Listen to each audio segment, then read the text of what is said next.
ঠিক, কাজের যাদের ভক্ত তাদের মধ্যে আমি বলতে পারি আমি মোশাররফ করিমের কাজের ভক্ত। আমার নিশোর কাজ ভালো লেগেছে, অপূর্বর কাজ ভালো লাগে। জয়ার সঙ্গে একটা আমাদের ভীষণই ভালো সুসম্পর্ক আছে। জয়া দুদিকে এত যে পরিমাণে কাজ করেন, সেই কারণে একটি একটি খুবই অল্প বয়সী একটি মেয়ে, তার একটি কাজ আমি দেখলাম সাম্প্রতিক সময়।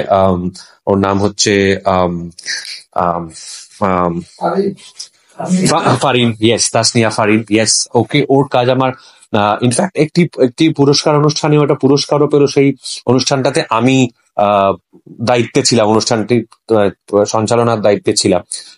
তো ফারিনের খুব অল্প বয়সও কিন্তু ফারিন ভীষণই শক্তিশালী একজন অভিনেত্রী বলে মনে হয়। আমার মনে হয় যে এটা বাংলাদেশি মিডিয়া প্লিজ এটা ভুলভাবে লিখবেন না। এটা আমি আপনাদের সকল কাছে আমার মানে করজোড়ে অনুরোধ।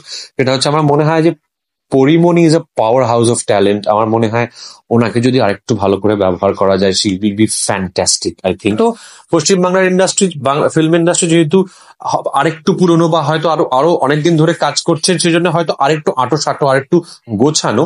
কিন্তু বাংলাদেশের বাংলাদেশ বিশেষ করে গত 5-6 বছর ধরে যে ধরনের ছবি নির্মাণ করছে, সেটা আয়নাবাজি হোক, সেটা হাওয়াই হোক, সেটা সুড়ঙ্গই হোক, সেটা তুফান হোক, বা আমি এরকম আরো মাঝখানে অনেক ছবি ছেড়ে যাচ্ছি যেগুলোর আমি হয়তো অ্যালেন স্বপন হোক, আমি এরকম আরো অনেক নাম বলতে পারি। আমি নিয়মিত দেখি বাংলাদেশের ছবি, সেই কারণেই বলছি।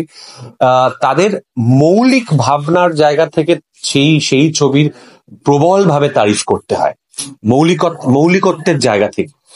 এবং আরেকটা জিনিস বলবো, বাংলাদেশের দর্শকের একটা বড় ভূমিকা বাংলাদেশের দর্শক পালন করছেন গত 2-3 বছর। আমি বলবো যে তারা যেভাবে নতুন সময়ের বাংলাদেশে তৈরি হওয়া বাংলা বাণিজ্যিক ছবিকে যেভাবে মানে সমর্থন করছে, কল্পনাই করা যায় না যে হাওয়া যে পরিমাণ সাফল্য পেয়েছে, সুড়ঙ্গ যে পরিমাণ সাফল্য পেয়েছে, এই মুহূর্তে তুফান যে পরিমাণ সাফল্য পাচ্ছে, সেইটা কিন্তু আমি বলবো যে সেই সমর্থনটা বাংলাদেশের দর্শক ভীষণভাবে বাংলাদেশের বাণিজ্যিক ছবিকে দিচ্ছে।